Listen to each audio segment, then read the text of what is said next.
Oke guys, nama saya Gede Budi Kusmagiri, bisa dipanggil Budi. Jadi kali ini saya akan membagikan tutorial mengenai replikasi database. Dan metode yang digunakan adalah master. Jadi replikasi database adalah metode untuk melakukan replikasi antara server database. Kalau sebelumnya itu kita sudah pernah membahas dan membuat tutorial tentang master slave. Sekarang kita akan bahas tentang yang master. Nah, kalau untuk master sendiri itu model aplikasi yang semua servernya itu bertindak sebagai master dan slave. Sehingga jika terjadi perubahan pada salah satu database, maka database lain juga akan terpengaruh. Oke, untuk yang pertama yang harus disiapkan adalah 12 OS. Saya menggunakan OS Windows dan juga Ubuntu. Jadi untuk OS-nya saya gunakan command prompt dan XAMPP. Lalu untuk Ubuntu-nya saya gunakan versi 18.04 dengan VirtualBox 6.1. Jadi untuk yang pertama kali digunakan, yang harus dilakukan, kita harus untuk Windows-nya kita mencari file my.ini.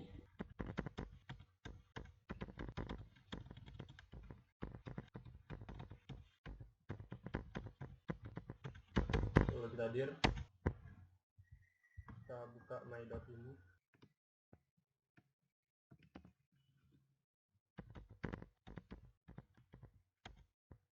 Kita cari mysqld. Oke, jadi kita akan menuliskan login.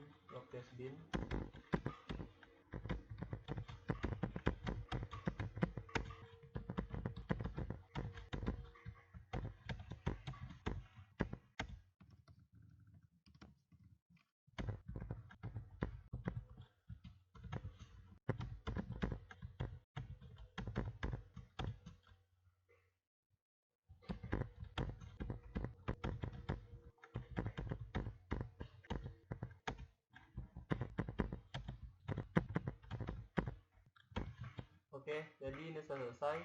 Untuk yang pertama itu ada log -bin sama dengan mysql -bin. Ini artinya mengaktifkan log mysql database di server master dengan nama mysql bin. Maka seluruh event atau kegiatan yang terjadi akan dicatat di dalam mysql bin. Lalu untuk Windows saya men-setting server ID-nya adalah sama dengan 1. Untuk InnoDB dan Sync ini adalah opsional.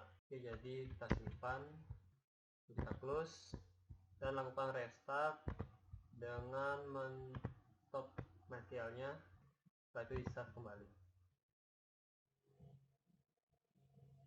Oke, restart sudah selesai.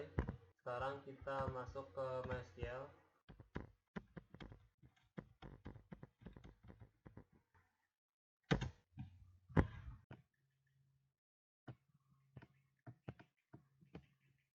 Yang pertama harus dilakukan adalah membuat user dengan cara create user. Lalu nama usernya send memiliki arti memberikan akses dari luar localhost. Lalu identified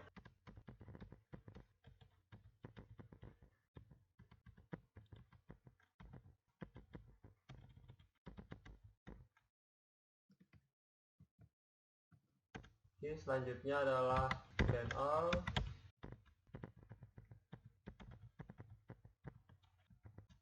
Grant all bintang berarti memberikan seluruh privilege untuk dapat mengakses database untuk bintang yang pertama, dan untuk bintang yang kedua adalah tabel kepada Budi.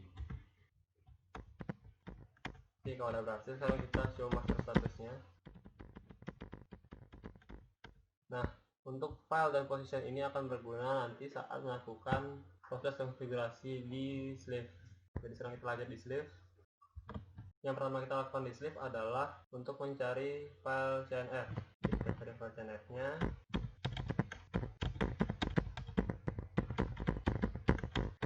Lalu kita masuk ke maria dbconf.d.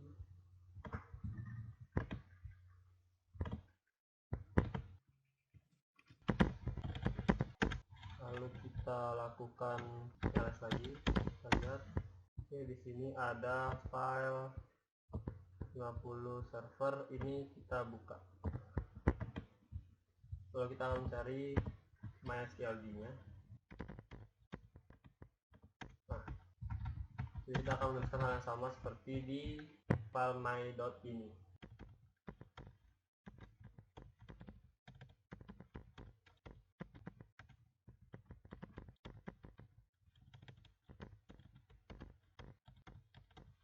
Untuk server ID-nya mohon untuk dibedakan dengan miliknya Windows. Kalau tadi Windows dengan 1, jadi untuk Ubuntu-nya kita gunakan 2. Bisa digunakan angka lain 3, 4. Selanjutnya InnoDB.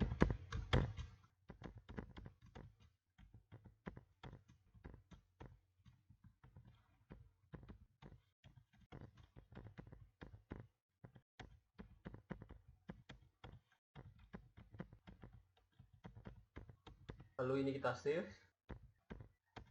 Lalu kita lakukan restart dengan versi MariaDB restart.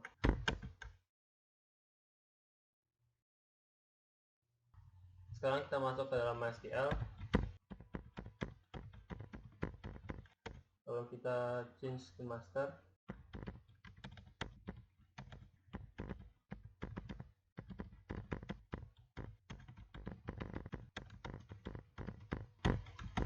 Untuk master host kita tuliskan IP dari Windows.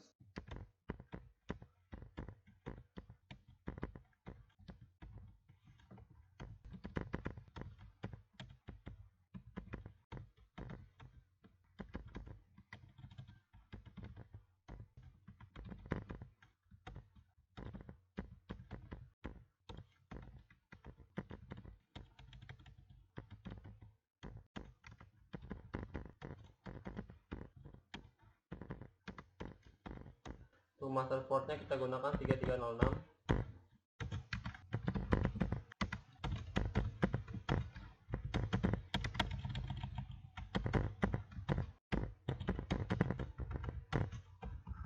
Untuk master lokal kita tuliskan yang dimiliki oleh Windows, jadi ini.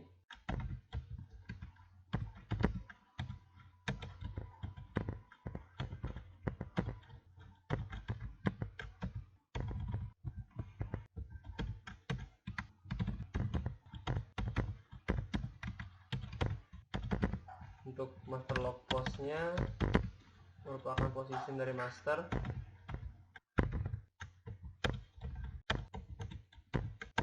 Lalu master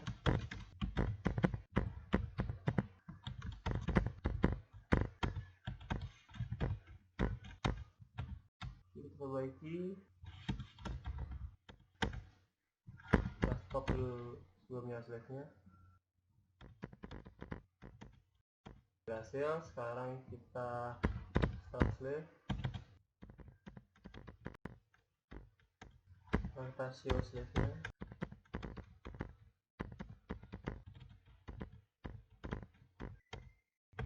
Tambahkan /d. Sekarang bisa kita lihat sudah waiting for master sign event, berarti sudah berhasil.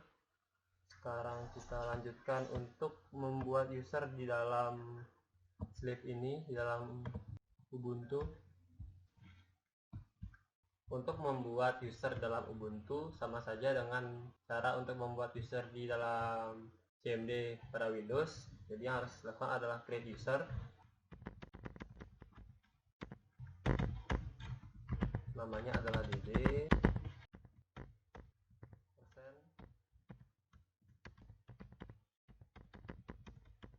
Dengan password dd. Lalu kita grant all. Kita berikan akses ke seluruh database dan seluruh tabel kepada dd.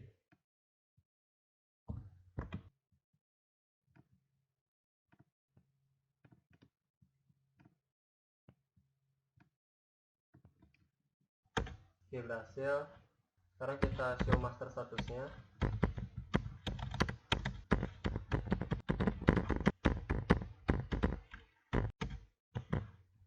Oke, jadi untuk Ubuntu-nya, untuk master dari Ubuntu-nya ini akan digunakan file MySQL dan positionnya. Jadi kita lanjutkan sekarang ke dalam Windows. Oke, sekarang kita akan melakukan change to master pada Windows. Caranya sama saja dengan sebelumnya.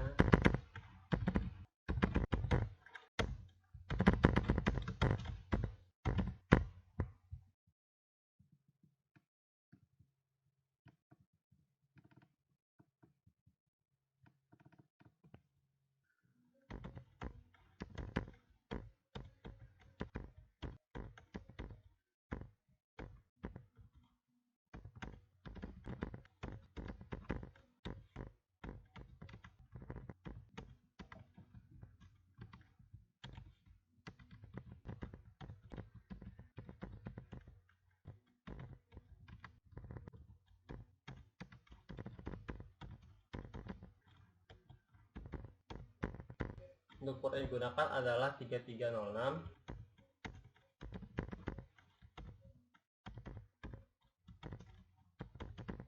Untuk master log filenya kita tulis yang ada di sini.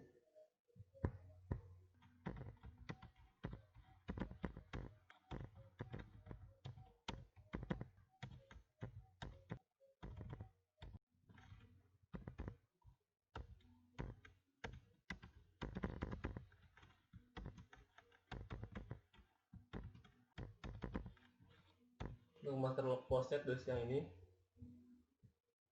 631.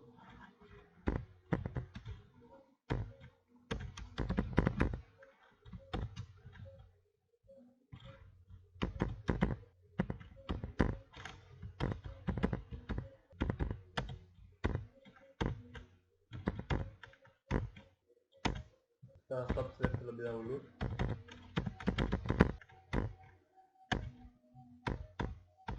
Lalu kita ulangi.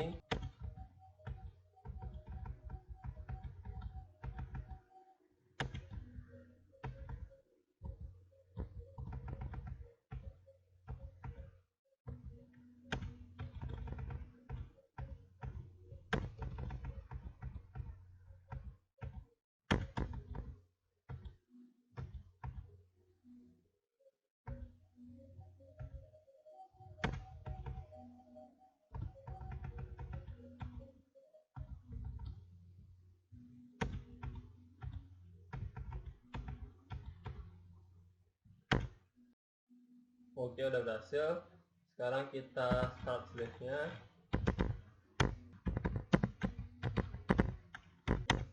Berhasil. Kita show slave status.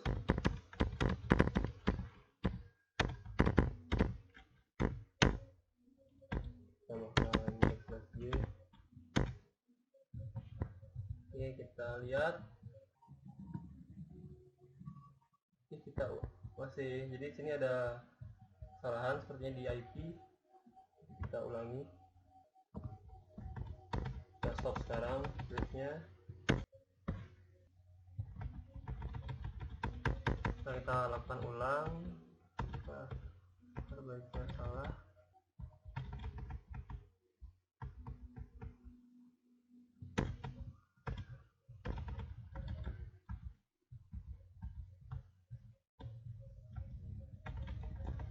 Oke, kita perbaiki.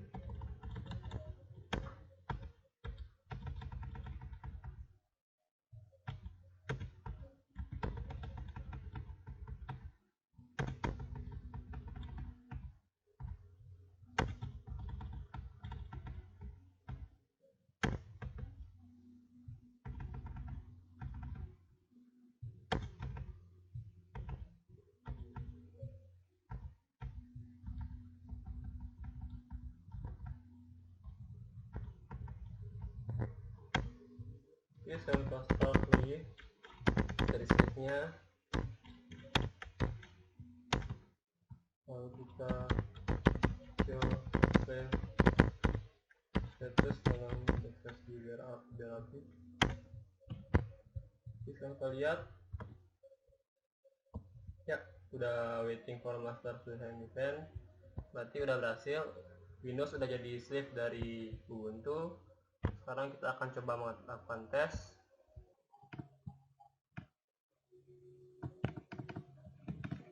Jadi kita akan coba untuk membuat suatu database.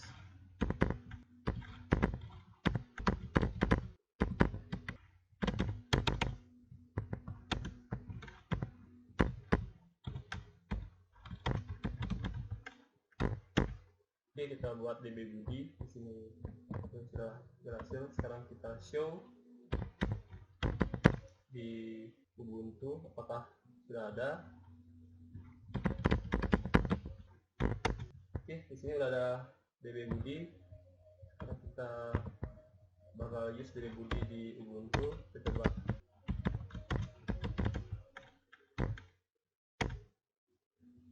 Sudah kita gunakan. Sekarang kita buat tabel.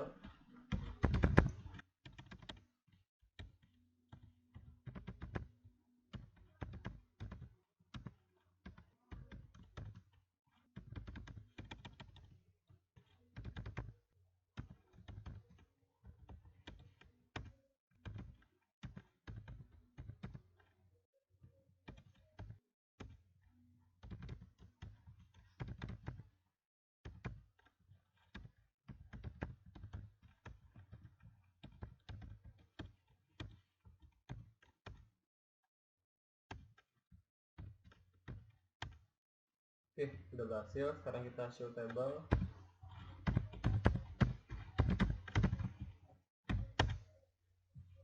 Oke, di dalam dbbuddy sekarang udah ada tb makan. Sekarang aku bakal lakukan use dan melihat apakah tb makan udah ada di dalam server di Windows. Kita gunakan dari dbbuddy.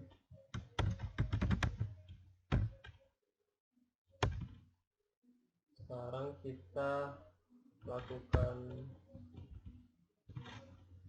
show tables. Oke, udah ada. Sekarang kita bakal coba isi tabel makan dengan menggunakan Windows.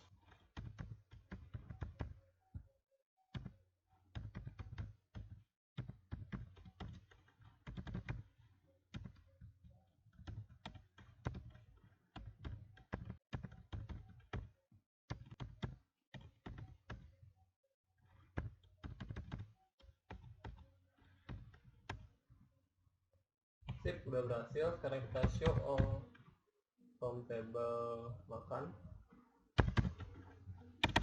Ulangi, serve all.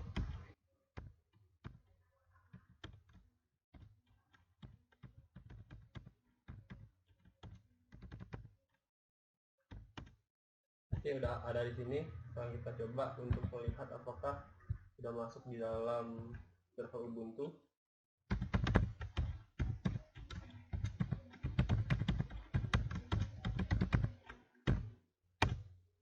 Oke, udah ada juga. Sekarang kita lakukan input di dalam server Ubuntu.